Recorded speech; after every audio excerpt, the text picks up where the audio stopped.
Hi everybody, how you doing? Ice climbing fails this week. Yep, this video is a little bit late. I took the family up to Niagara Falls. It's gonna go to Canada. I was gonna go to Canada, and search for some ice, but nothing's frozen yet. Not cold enough over there. So I had a climbing fail of my own. Couldn't find any ice. I'm back here in the studio. So now I feel spiteful. So let's watch some people fail on ice, shall we? And we'll review it. So let's get started. Okay, so right here, got a guy doing some ice. Oh, okay? boy. How you feel? How you feel? What happened? What happened there? Are you okay? Well, he was solo ice climbing. Let's rewind it and review it. If you're solo ice climbing and you fall down, then you're just a dum-dum. Let me introduce you to the first rule of ice climbing. Don't fall. If you fall while ice climbing, it's a big deal. Why? Because you have two hooks that you're aid climbing into and stick them into the ice. So there should be no reason you fall. And those ice axes should be tied into you. So if you have it properly tied in, and I'm not talking about with those cheap little lanyards, you actually have some cord attached to your ice axes. You're A, not going to drop your ice axe, and you're B, not going to fall if you cinch it up tight. So you should never ever fall, okay? Why do you never want to fall ice climbing? Because you're just a giant falling, flailing bag of guts and knives. You'd stab yourself with all kinds of things. And you're usually in a very remote place when you're ice climbing. And you're not going to get rescued very easily. And nature's trying to kill you with its cold, cold, icy chill of death. So you never want to go out ice climbing thinking you're going to fall. If you're brand new to ice climbing, you should probably climb about 100 times ice climbs, and maybe 100 150 ice climbs before you even think about leading something, so you have at least some good technique. So what happened here? Let's review it. Okay, so he's standing on what I'd say is like almost a ledge, and he's got his right ice axe in, he's swinging with his left. Now his right just pops right out. He does look like he's tied into his ice axes, which is good. I don't know where he thinks he's going from there, though. Maybe he was going to set up a top rope, because it doesn't look like you could go much higher. So he's probably going to set up a top rope somewhere in there. But basically what happens is he pulls out his right ice axe, and then his left ice axe comes flying out. How you feel? And then his whole world comes crashing down. On a side note, his helmet looks like that one that's like orange and purely made out of foam. I don't think it's one of these hard hats. And if you're ice climbing, you want to use a hard hat, because ice climbing is all about stuff. Big chunks of ice always hitting you in the head. I guess he's all right. He's lucky he didn't fracture his leg and then have to be some kind of crazy compound fracture. Looks like he survived. As he came down, you could see his foot kind of catches a little bit on the rock there and shoots his ankle up in the air a little bit. That could easily be a fractured leg or ankle real quick. So you never want to fall on ice, ever. Next clip. Okay. Looks like we're ice climbing here. Alright, so he's not tied into his tools at all. And then he's putting an ice screw, he gets both hands off of his tools. And he goes flying off his oh boy. So what happened here? Now, if he was tied into his tools, if you don't have your tools above you and you're kind of not like leaning onto your tools where you could tie into your tools and then you're kind of anchored off of them, then you could potentially take a fall and then yank your tools, and then your tools come flying at you like two giant knives. So you don't want to just have your ice axes resting off somewhere. It'd be a good idea to get your ice axes in there, then you could anchor off of them, and then you could put your tool in there, his ice screw in there, and he wouldn't have gone anywhere. He would be fine. He'd be live to fight another day.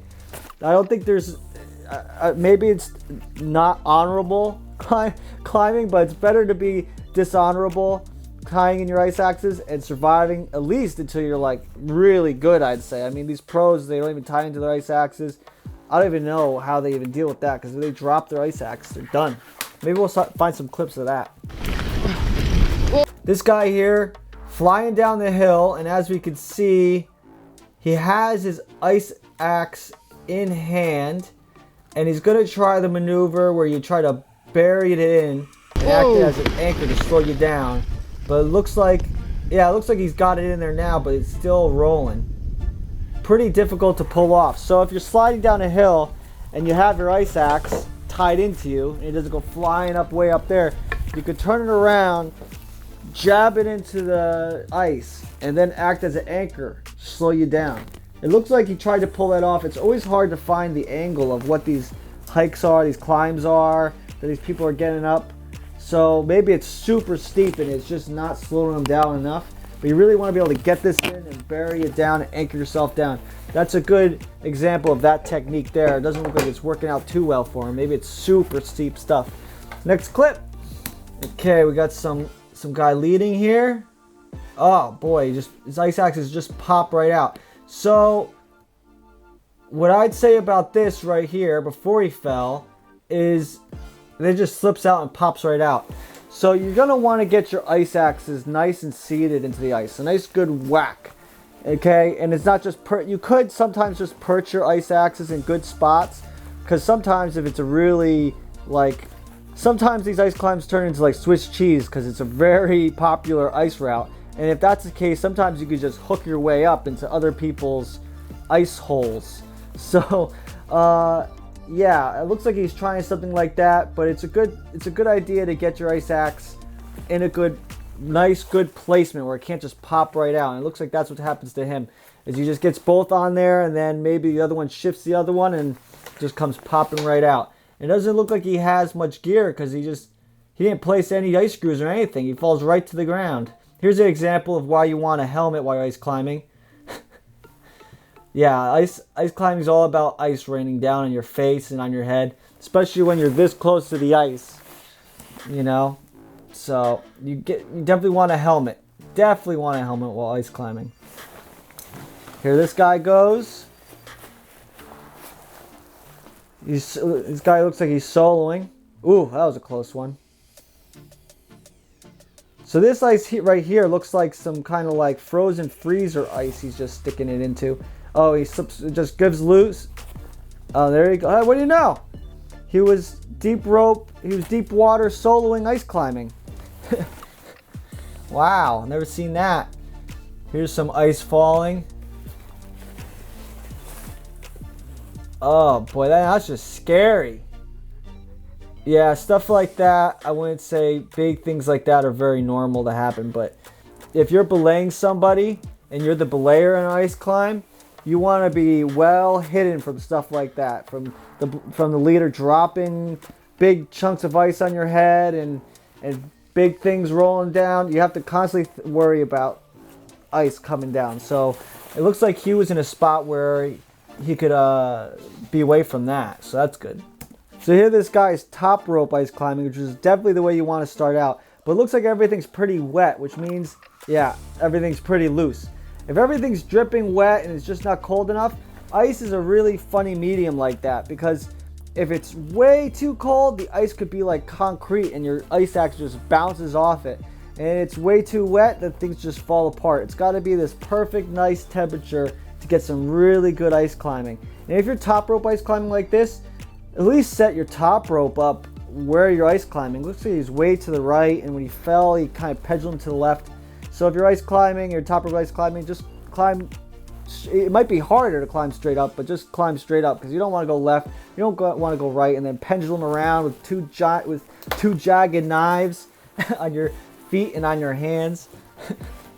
Here's a good example of another reason why you want to be tied in your ice axes.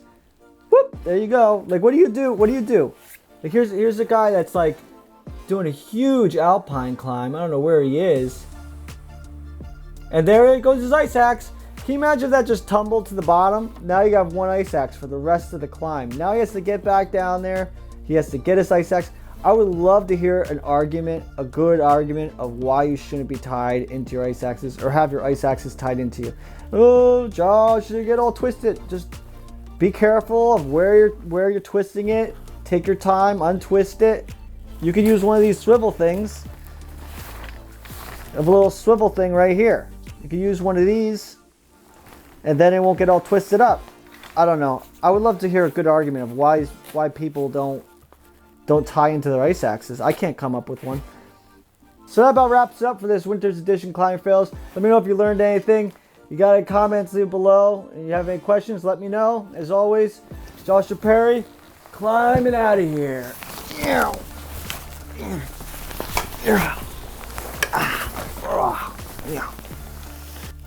Oops, should have tied my ice axe in.